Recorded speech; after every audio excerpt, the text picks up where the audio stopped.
Hello guys! Hello, this is for Taurus. Welcome dito sa aking channel, Taurus.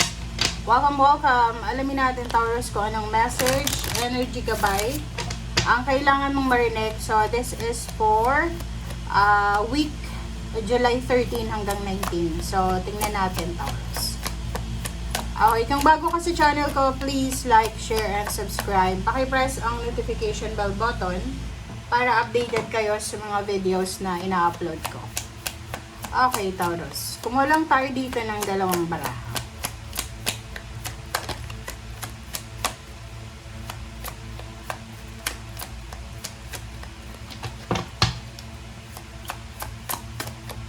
Alright. First card natin, number 33.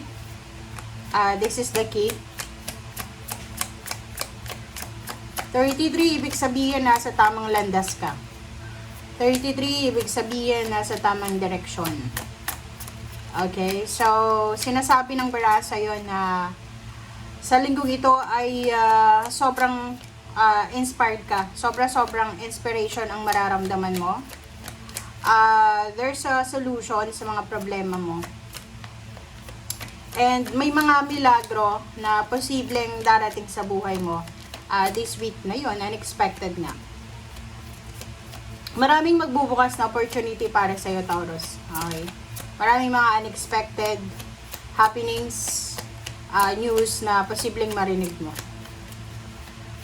Sa nakikita ko rin sa iyo dito, may mga bagong individual, bagong plano, bagong tao na posibleng pumasok sa buhay mo. Okay, so number 11, Birch Rod. Wow! Mag-iingat ka lang.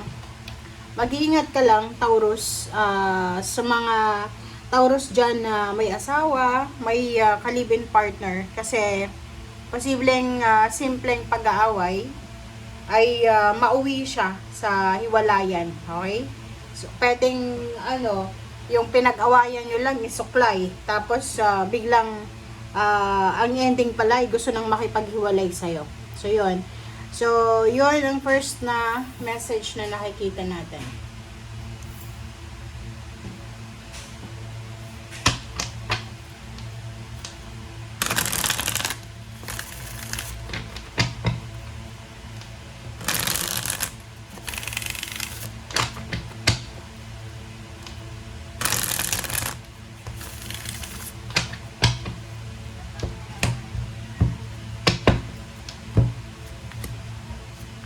Okay. First two cards tayo, Taurus.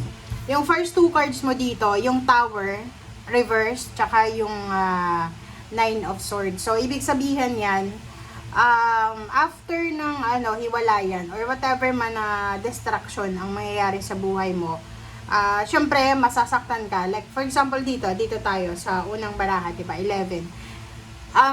Yon, isang away na posibleng mag-cause ng hiwalayan. Pero, yung hiwalayan na yan is naka-destiny pala. Yung hiwalayan na yan is nakatadhana pala na mangyari, na maghiwalay kayo.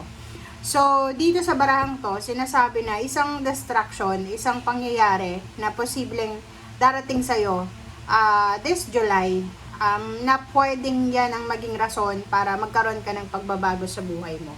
So, yun, parang blessing in disguise ba? Parang ganun. Okay, so, sinasabi ng baraha sa'yo dito, Taurus, na ihanda mo ang sarili mo. After this week, so, sabihin na natin, next week, or July, ano ba yan? 19, 20, so, July 20 onwards, sinasabi ng baraha sa'yo dito na magkakaroon ka ng several choices and options regarding sa kung ano man na mga choices and options na gusto mo. Okay? And another is 8 of Cups. So, yun. So, parang ang bilis lang dito. Kung may mga pangyayaring hiwalayan, mabilis lang yung pagre-recover. Mabilis lang. Like kung halimbawa naman trabaho yan, magre-resign, so mabilis din yung recovery. Pwedeng after mag-resign, after matapos yung kontrata, makakapasok ka ulit sa bagong company or sa bagong trabaho. Parang ganun, mabilis.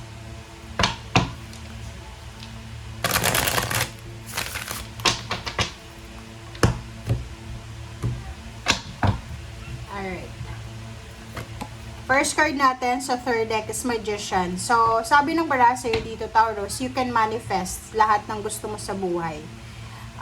The universe will provide you all the things na kailangan mo magically. Okay, so if you are planning parang na pagsisimula, don't worry kasi magiging successful yung new beginnings na pinaplano mo. Alright, next is Seven of Ariel. So, dito sinasabi ng barahan na kumbaga nag-exert ka ng sobrang effort. So, like for example sa trabaho, medyo nakakaramdam ka na ng exhaustion, sobrang pagod ka na. But sabi ng baraha dito, isipin mo yung mga oras na wala kang trabaho. 'Di ba? So, alin yung mas gugustuhin mo? Yung pagod ka sa trabaho or wala kang trabaho? 'Di ba? Ito siya. So, sinasabi ng baraha sa'yo dito na we need to appreciate, 'di ba? You need to appreciate kung anong meron ka sa ngayon. And at the same time, pag nakakaramdam kayo ng sobrang pagod or nawawalan kayo ng motivation, kailangan yung isipin yung mga times na walang-wala kayo. Kasi mamomotivate ulit kayo, 'di ba? Gusto mong bumalik sa dati na wala kang trabaho, parang gano'n. Oh, sorry. Okay, Page of Ariel then. Dito sinasabi ng bara sa'yo, after this week, isang napakagandang opportunity ang posibleng i-offer sa'yo. Pwedeng additional learning, scholarship, or trainings, or kung ano pa man. So, sa nakikita ko sa'yo dito na kung ito ay mangyayari, like halimbawa, ipapadala ka ng isang kumpanya sa training, syempre madadagdagan yung skills mo, madadagdagan yung kaalaman mo, knowledge mo. Okay? Next is Six of Michael. Sinasabi ng bara sa'yo dito na Taurus, don't worry. Okay? Don't worry kasi lahat ng mga madilim sa buhay ng tao ay may liwanag sa katapusan. So, hindi lahat ng problema walang solusyon. Okay? May mga solusyon dyan. Okay, so isipin mo na ano man ang pinagdadaanan mo, magiging maayos din ang lahat. Okay, so wag kang mag-alala. It's like for example, you're planning to travel or relocate. So nakikita ko sa'yo dito na nasa tamang direksyon ka, nasa 3311 ka eh. So halimbawa, plano mong lumipat ng bahay, plano mong mag-travel, or plano mong umalis sa kung nasaan ka man na lugar ngayon, yun, possible yun. Gawin mo yun as soon as possible. Okay? Thank you. Bye!